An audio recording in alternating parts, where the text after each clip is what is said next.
Hello everyone, एक बार फिर से स्वागत है आपका अपने चैनल डाउट एक्सपर्ट पर। उम्मीद करते हैं आप सभी की तैयारी अच्छी चल रही होगी और आप अपने जो भी हमारी प्रीवियस ईयर्स क्वेश्चन कराए जा रहे हैं उन सभी को आप डेली सॉल्व कर रहे होंगे। जैसे भी आपकी नई वीडियो आती है उसकी नोटिफिकेशन मिल जाए तो चैनल सब्सक्राइब कर दीजिए। साथ में जो आपको टेलीग्राम का लिंक दिया हुआ है कमेंट बॉक्स में वो ज्वाइन कर लीजिए। आपको वहाँ पे सारे जो भी PDF नोट्स रहेंगे या फिर उससे भी अलग जो भी आपके नोट्स रहेंगे वो सभी आपको प्रोवाइड करा दिए जाएंगे। ओके, तो आज हम इस वीडियो में करेंगे अपने 2019 के इंग्लिश के प्रीवियस ईयर क्वेश्चन पेपर।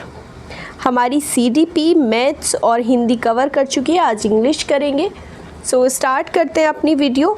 देखो, इंग्लिश हमारी जो है वो लैंग्वेज सेकंड रहेगी और इंग्लिश आपकी ऑप्शनल है, लाइक या तो इंग्लिश या फिर आपके पास संस्कृत का ऑप्शन है या फिर उर्दू। तो जो लोग भी इंग्लिश ऑप्ट करेंगे एज अ सेकंड लैंग्वेज उनके लिए वीडियो बहुत ज़रूरी है प्रीवियस ईयर क्वेश्चंस करने के लिए। ओके, तो स्टार्ट करते हैं अपना क्वेश्चन नंबर 61। क्या दिया हुआ है 61 क्वेश्चन में? जो आपका फर्स्ट क्वेश्चन रहेगा, In which of the following sentences is the subject of a verb a feminine gender noun? See, ये बताना है कि कौन से ऑप्शन में, इनमें से कौन से सेंटेंस में आपका फेमिनाइन जेंडर नाउन है, kind of that. Okay, so all the female members have arrived. देखो, यहाँ पे फीमेल मेंबर्स की बात कर रहा है, यहाँ पे यंग मैन आ जाता है। All the male members have arrived, तो मेल फिर से आपका मैस्कुलिन हो जाता है। All the old man have arrived, यहाँ पे फिर से आपका मैस्कुलिन आ जाता है। तो अगर फेमिनाइन की बात करेंगे तो आपका ऑप्शन नंबर ए हो जाएगा correct. Second question, the method of teaching in which the teacher tries to establish a link between the foreign language word and the object without the interference of the learner's mother tongue is called. See, वो method यहाँ पे क्या बोल रहे हैं? Method of teaching in which the teacher tries to establish a link between the foreign language word, जो हमारी foreign language होती है, and the object without the interference. Foreign language के और जो भी आपका ऑब्जेक्ट है उसमें टीचर ट्राई करता है एक लिंक इस्टेब्लिश करने का, तो उससे क्या होगा? Without the interference of the learners mother tongue. Like आपकी जो भी मदर टंग होगी, हिंदी है या फिर कुछ और जो आपकी रीजनल लैंग्वेज होंगी, जो भी आपकी मदर टंग होगी, उसकी विदाउट हेल्प आपको वो एक लिंक इस्टेब्लिश करा रहा है पढ़ाते हुए, तो उसको आप बोलोगे direct method. Because bilingual method में भी आपकी दो लैंग्वेज आ जाती है, स्ट्रक्चरल मेथड भी नहीं होगा और ग्रामर ट्रांसलेशन मेथड भी नहीं होगा। तो इसके लिए आ जाएगा आपका डायरेक्ट मेथड। एक ऐसा टीचिंग मेथड है आपका जिसमें जो फॉरेन लैंग्वेज है उसी के थ्रू आपको पढ़ाया जाएगा। Okay, without the help of the mother tongue. Question number 63, if you are testing your students' comprehension of written English, you are testing their understanding of what they have just. देखो, testing क्या कर रहे हैं? Comprehension of written English. Okay, तो यहाँ पर आपने देखा होगा ना, यहाँ पे जो कॉम्प्रीहेंशन आपके आते हैं ना, जिसमें भी आते हैं पैराग्राफ्स की कॉम्प्रीहेंशन बेस्ड क्वेश्चन है, काइंड ऑफ दैट, तो उसमें आपका क्या टेस्ट करते हैं? तो आप भी अगर कॉम्प्रीहेंशन ऑफ रिटन इंग्लिश करा रहे हो तो आप उसमें बच्चे का क्या टेस्ट करोगे? रिटन तो नहीं चेक करोगे, लिसन भी नहीं होगा, रीड, कि वो बच्चा क्या पढ़ रहा है ना, क्या पढ़ के समझ रहा है, उसकी जो रीडिंग की अंडरस्टैंडिंग है कितनी है, वो मेज़र करने के लिए आप हम बच्चे को क्या करते हैं? कॉम्प्रीहेंशन क्वेश्चंस के थ्रू उसको टेस्ट करते हैं। ओके, चलो फिर नेक्स्ट क्वेश्चन है आपका, choose the correct sentence. Correct sentence इसमें हमें चूज़ करना है, please listen to your teacher. ठीक है, ये आपका करेक्ट हो जाएगा। Please listen towards your teacher, towards नहीं आएगा यहाँ पर। प्लीज़ लिसन योर टीचर, वो भी नहीं आएगा, टू लगाना आपको ज़रूरी है। उसके बाद please listen of your teacher, तो ऑफ तो बिल्कुल आपका गलत है, ऑफ नहीं आएगा यहाँ पर। ओके, यहाँ पर ये मिसिंग है, टुवर्ड्स भी नहीं आएगा, तो आपका ऑप्शन नंबर ए हो जाएगा, please listen to your teacher. Alright, preposition जो यूज़ होगा हमारा वो यहाँ पे टू होगा। उसके बाद आ जाते हैं क्वेश्चन नंबर 65 पर। Find out the correct sentence और सेंटेंसेस। कौन सा सेंटेंस करेक्ट होगा? I do not believe him both of the above, both of the में आ जाएगा सेकेंड वाला, I am not believing him. देखो, I am not believing him जो है वो एक करेक्ट सेंटेंस नहीं है, तो आपका ऑप्शन नंबर सिर्फ 1 करेक्ट हो जाएगा। I do not believe him या फिर I don't believe him. Okay, उसके बाद सेकंड आ जाता है आपका question 66, point out the sentence which is in past perfect tense.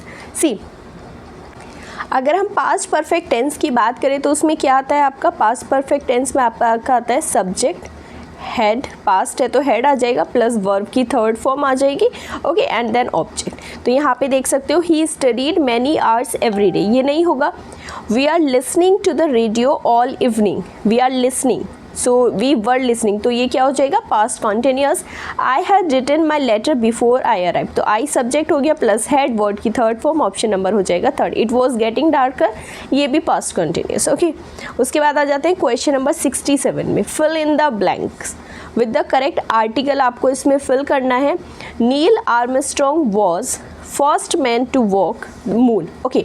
सो देखो यहाँ पे बात करते हैं, अगर बात करते हैं नील आर्मस्ट्रॉन्ग, तो यहाँ पे आ रही है बात फर्स्ट मैन। तो जब किसी भी फर्स्ट की बात करते हैं तो वो एक पर्टिकुलर होगा, फर्स्ट दो तो नहीं होंगे ना कि दो लोग गए, तो वहाँ पे आ जाता है आपका द।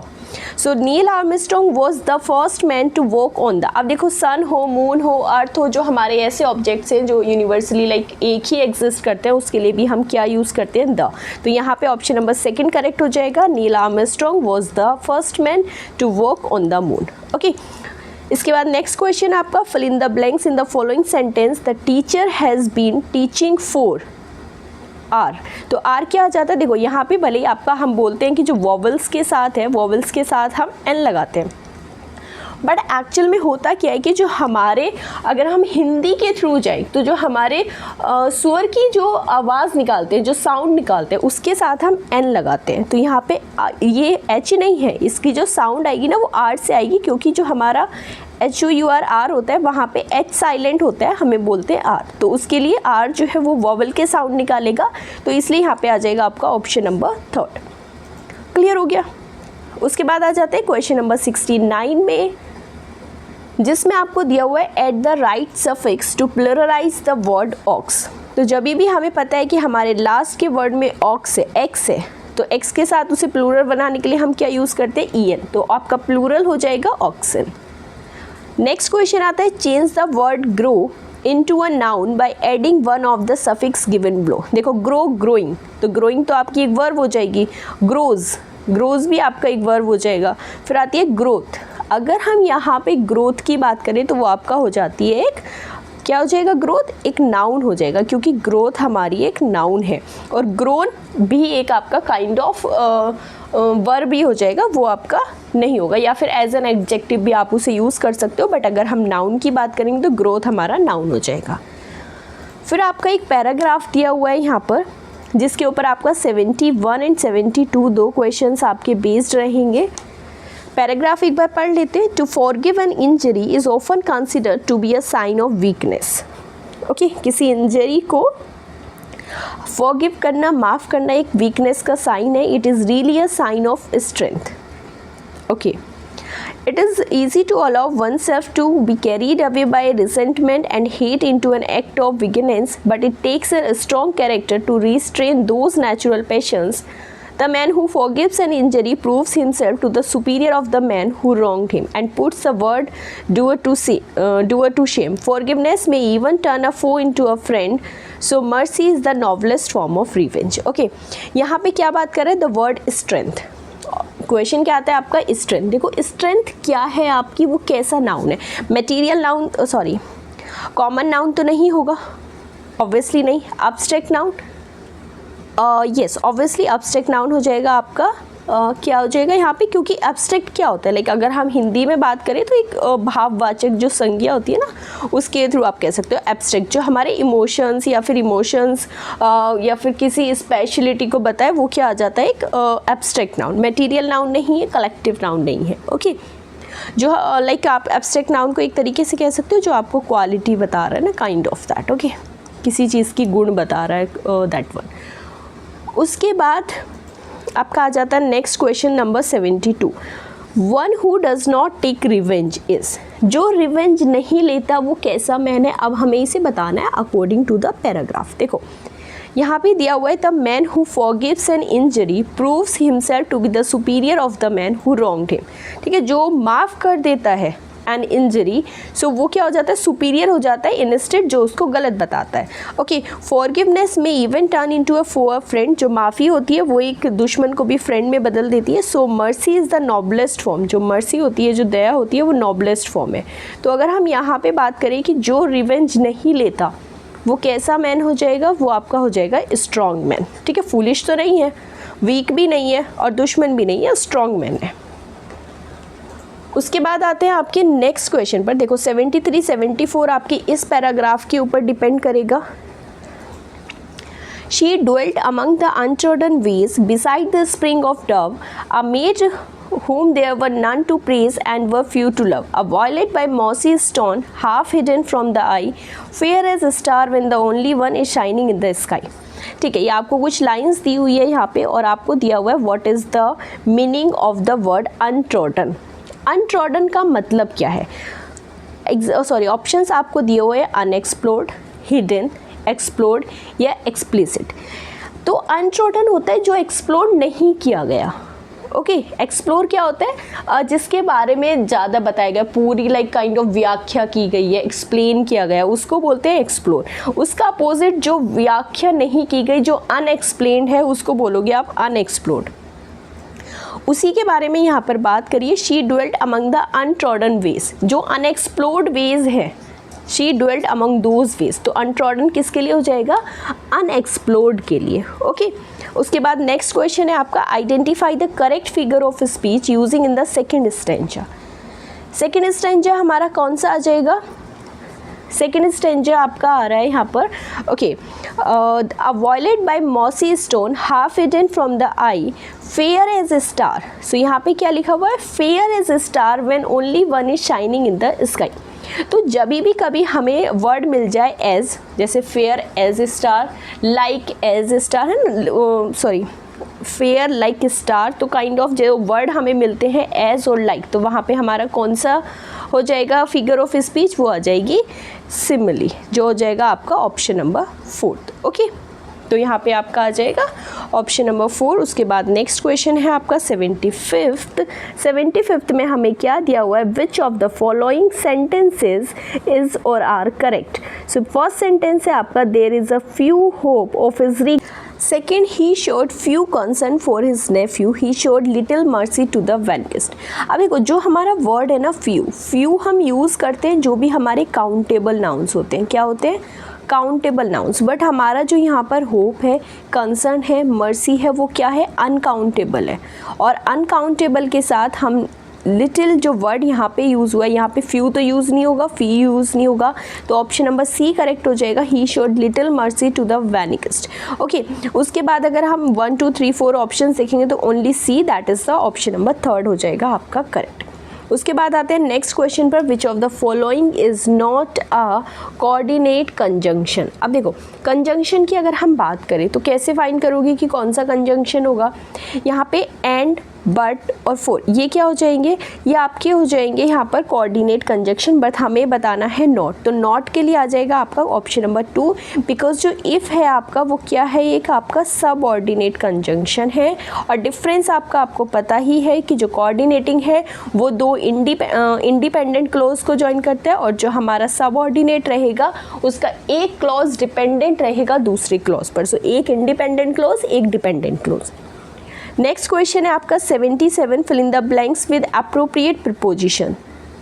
सो यहाँ पे अप्रोप्रिएट प्रीपोजिशन आपको देखनी है। His thirst, thirst means kind of प्यास, बट अगर हम यहाँ पे नॉलेज की बात कर रहे हैं तो हिज थर्स्ट फॉर नॉलेज। अब फॉर आ जाएगा यहाँ पर। Left him no leisure for anything else, यहाँ पे भी आपका फॉर आ जाएगा, बाय एनीथिंग एल्स नहीं होगा। Left him no leisure for anything else. Okay, तो इसके लिए यहाँ पे आ जाएगा आपका 4, ऑप्शन नंबर हो जाएगा आपका 4, जिसके लिए आपका दोनों 4 है। उसके बाद आते हैं नेक्स्ट क्वेश्चन पे, the word fast in the sentence, he is a fast writer. देखो राइटर क्या आ रहा है यहाँ पे? नाउन आ रहा है, राइटर है। नाउन की जो स्पेशलिटी बताए, जो क्वालिटी बताए, फास्ट, ठीक है, उसको डिस्क्राइब कर रहा है कि राइटर है, कैसा है, फास्ट है, तो वो हो जाएगा एक एडजेक्टिव जो उसकी विशेषता बता रहा है। तो यहाँ पे आ जाएगा ऑप्शन नंबर डी। उसके बाद आते हैं क्वेश्चन नंबर 79 पर, which of the following is not a simple sentence. Simple sentence नहीं है। I have a very costly book in my house, ये सिंपल सेंटेंस है। उसके बाद आते हैं हम नेक्स्ट पर। ओके, नेक्स्ट है आपका she reads what she likes. Okay, next है आपका she does not know good manners, obviously simple है, he is a man of great knowledge, simple है। बट अगर हम बात करें ऑप्शन नंबर 2 की, she reads what she likes, अभी देखो यहाँ पे सिंपल नहीं है, इसे ज्वाइन कर दिया गया है वॉट से, वो वही पढ़ती है जो उसे अच्छा लगता है, उसे अच्छा लगता है, that is not complete sentence, तो वो क्या हो गया, वो डिपेंडेंट हो गया, लाइक शी रीड्स और शी लाइक्स को दो को ज्वाइन करना, तो वो एक सिंपल सेंटेंस नहीं है, और हमें यहाँ पे बताना था कि सिंपल कौन सा है, ठीक है। ये कैसा हो जाएगा, ये हो जाएगा आपका कॉम्प्लेक्स सेंटेंस, ये आ जाएगा आपका एक कॉम्प्लेक्स सेंटेंस। चलिए उसके बाद आता है आपका क्वेश्चन नंबर 80, जिसमें दिया हुआ है he will be playing the piano in the concert day after tomorrow, day after tomorrow is in, अब कौन से टेंस में है ये आपका, बात कर रहा है he will be playing, will be playing तो फ्यूचर की बात कर रहा है, विल है तो इट मीन्स फ्यूचर की बात कर रहा है, प्लेइंग है तो आपका कॉन्टिन्यूस की बात कर रहा है, तो फ्यूचर कॉन्टिन्यूस टेंस हो जाएगा। यहाँ पे आप देख सकते हो that is day after tomorrow. Okay, one more thing, perfect तो नहीं है, लाइक ही यहाँ पे अगर कुछ और लाइक हमारा परफेक्ट तो बन ही नहीं रहा है, तो इनडेफिनिट भी नहीं है, इनडेफिनिट भी नहीं है, प्रेजेंट तो है ही नहीं, ऑब्वियसली फ्यूचर की बात कर रहा है, तो ये आपका आ जाएगा future imperfect tense. Okay, imperfect tense में क्या होता है आपका सब्जेक्ट, अगर हम इसकी बात करें सब्जेक्ट आ जाएगा, फिर आपका विल या शैल आता है, देन आपका वर्ब आ जाएगा प्लस आईएनजी और फिर आपका ऑब्जेक्ट, तो ये हो जाता है आपका future imperfect tense. Next question आता है in which of the following alternatives is grammatically correct, correct बताना है हमें। All these man are gentle, all these man are gentle, all this man is gentle. देखो अगर मैं बात करूँ मैन की तो वो आपका आता है सिंगुलर, और अगर हम बात करें मी एंड मैन की वो आता है प्लूरल। तो यहाँ से अगर आप देखो मेंस तो गलत है, नहीं मेंस तो नहीं आएगा, मैन आपका प्लूरल है उसके साथ दीज नहीं आएगा, मैन आपका सिंगुलर है उसके साथ दीज नहीं आएगा, तो आपका ऑप्शन नंबर हो जाएगा 1 करेक्ट, ऑल दीज मैन, क्योंकि MEN स्टैंड करता है आपके प्लूरल के लिए। नेक्स्ट क्वेश्चन आ जाइए, fill in the blanks with the appropriate preposition, preposition बताना है। He came to me midnight, midnight में क्या आएगा, देखो इन तो नहीं होगा क्योंकि मिडनाइट के अंदर लाइक इन प्रपोजिशन करेक्ट नहीं है, तो आपका आ जाएगा at midnight. Okay, so correct sentence हो जाएगा he came to me at midnight. उसके बाद नेक्स्ट क्वेश्चन है आपका, which of the following sentence does not have an adjective close.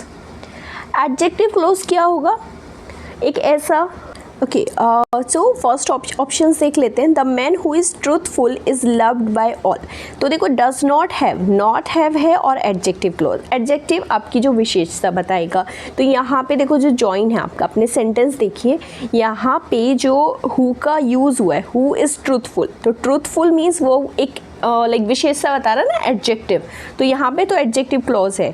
I met him where he lived, where जो आपको बता रहा है ही लिव्ड, वो नहीं बता रहा उसकी कोई विशेषता, वो लाइक नाउन क्लोज हो जाएगा क्योंकि वो बता रहा है वो कहाँ रहता था। ओके, सो ऑप्शन नंबर 2 हो जाएगा। थर्ड चेक कर लेते हैं, I love the man who join करे ट्रूथफुल, ट्रूथफुल फिर से आपका क्या हो जाएगा, एक adjective clause. I met him in Prayagraj which is a holy city, which join कर रहा है होली सिटी बता रही है उसकी एडजेक्टिव।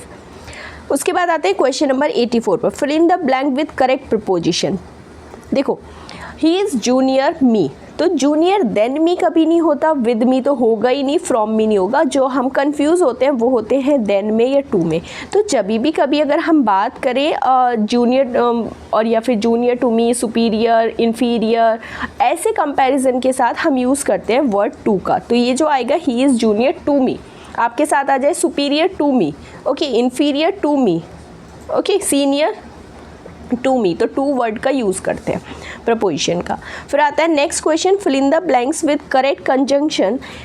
सेंटेंस है आपका, either he is mad he finds madness, तो ईदर के साथ क्या होता है, हमें पता है कि ईदर के साथ हम जब भी जोड़ते हैं उसके साथ आता है और, ईदर ही इज़ मैड और ही फाइंड्स मैडनेस, ठीक है, या तो ये है या वो, जैसे यूज़ करते हैं तो ईदर के साथ हमेशा और आता है। उसी तरह से अगर आपका वर्ड आता है नीदर, तो नीदर के साथ आपका नॉर आता है, अगर बोथ आता है तो बोथ के साथ आपका एंड आता है। इसी तरह कुछ वर्ड्स हैं उनको याद कर लीजिए। अगर वेदर है तो वेदर के साथ और आता है, उसी तरह ईदर के साथ और, तो ऑप्शन नंबर हो जाएगा 4th। क्वेश्चन नंबर 86 कह रहा है which of the sentences is in the passive voice. चलिए पैसिव वॉइस चेक कर लेते हैं। Someone may steel the bicycle, okay अब देखो पैसिव वॉइस की क्या स्पेसिफिकेशन होती है, एक बार वो देख लेते हैं। पैसिव वॉइस में हमारा जो फोकस होता है वो उस पर होता है जिस पे एक्शन हो रहा है, जिस पे एक्शन हो रहा है, ओके एक्शन हो रहा है, जिसके द्वारा एक्शन हो रहा है वो नहीं होता। तो अगर यहाँ पे बात करें someone may steel the bicycle, steel क्या हो रही है, बाइसिकल, बट फोकस कहाँ पे है, समवन, तो यहाँ पे पैसिव नहीं होगा। सम बॉयज़ वर हेल्पिंग, ठीक है, सम बॉयज़ हेल्प कर रहे थे और किसे, वाउंडेड मैन, तो ये तो एक्टिव है। The teacher scolded for him being late, scold कर दिया उसको, बट यहाँ पे टीचर स्कोल्डेड। बट अगर बात करें फोर्थ ऑप्शन की, my watch was lost, lost क्या हुई, वॉच, तो यहाँ पर इंटरेस्ट किस में शो हो रहा है, माई वॉच में, तो ऑप्शन नंबर हो जाएगा आपका 4 जो कि है आपका पैसिव वॉइस में। आ जाते हैं क्वेश्चन नंबर 87 पर। Which of the following alternatives is the correct passive voice, form the following sentences, do it, do it का पैसिव बताना है। देखो जब भी कभी डू इट जैसे वाले सेंटेंस होगी तो क्या आ जाएगा, इट बी डन, नहीं, it will be done, no, it is done, नहीं, इसका करेक्ट ऑप्शन हो जाएगा let it be done, okay, इसे होने दो, do it, let it be done, तो इसका पैसिव हो जाएगा let it be done. 88 question आपका कहता है which of the following is plural, plural की यहाँ पे हमें बात बताना है। देखो इंडेक्स, इंडेक्स आपका सिंगुलर है क्योंकि एक इंडेक्स से बात कर रहे हैं और ठीक है। एनालिसिस आपका सिंगुलर है। क्राइसिस, अगर क्राइसिस की बात करें तो ये भी आपका क्या रहेगा, सिंगुलर रहेगा।